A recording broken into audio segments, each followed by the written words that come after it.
Okay, I'm looking at the section 4.7, number 2. We're told that a wire of length 12 meters is divided into two pieces. So divided into two pieces, we'll call this one X and this one Y, and it's 12 meters long. And we want to know how this should be done in order to minimize the sum of the area of the two squares. So we want to minimize the sum of the area of the two squares. Okay, so if you think about it, you're going to take that x and you're going to form it into a square. So the side length is going to be x over 4, and when you take the y and divide it into 4 pieces to make a square, it's going to have a side length y over 4. Remember, the area of a square is just side squared. So the first question is to express the sum of the areas of the squares in terms of the lengths of x and y of the two pieces. The sum is going to be the side of the square that has length x over 4 squared plus the side of the square that has length y over 4 squared. And then it asks you what are the constraints that relate x and y. And what you have to recognize here is that x plus y is equal to 12. So you can describe y as 12 minus x. And in that case, both x and y have to be greater than or equal to 0. And so you can say that x then, since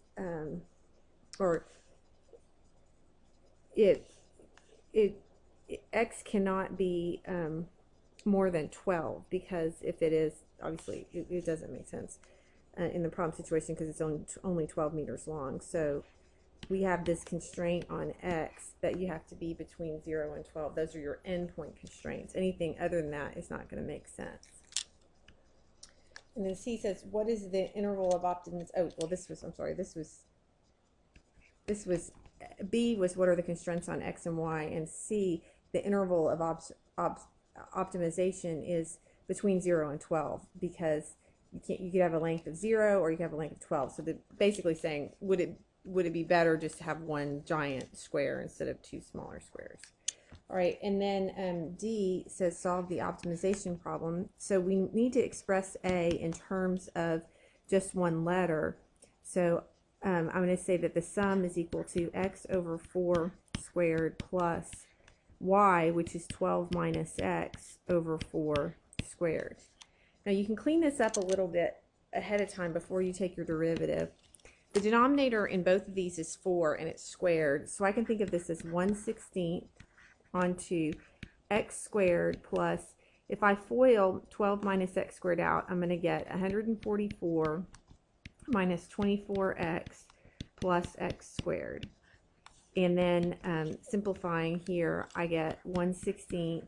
This is going to be 2x squared minus 24x plus 144. Okay, and then when I take my derivative, remember that 1/16 just tags along, so you don't have to worry about it. And then the derivative of this is going to be 4x minus 24. And you're going to set that equal to 0. And obviously the 1/16 doesn't matter. And if you do 4x minus 24 equals 0, you do get x is equal to 6. Okay, so x equals 6 is your critical point. And so then what you can do is take your second derivative, and you will get 4, which is greater than 0. So even at the critical point, if you put 6 into the second derivative, you're going to get 4, which is positive, which implies that it's concave up always, which should make sense to you because it's a parabola. And so that critical point, x equals 6, is a min.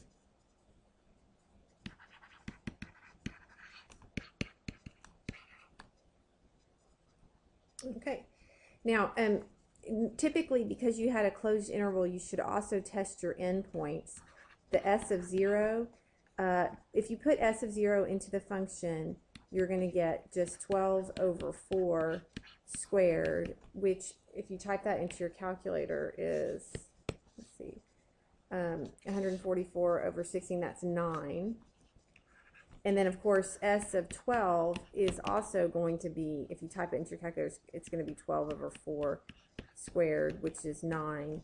And then s of 6 is 6 over 4 squared plus 6 over 4 squared, and I get 4.5 when I type that in. So that's another way for you to see that this is in fact the min. When you have a closed interval, you want to check your endpoints as well, but in this case, because it could be that you just have a local min. But in this case, I mean, you have a parabola, so you know that that's an absolute min. Okay?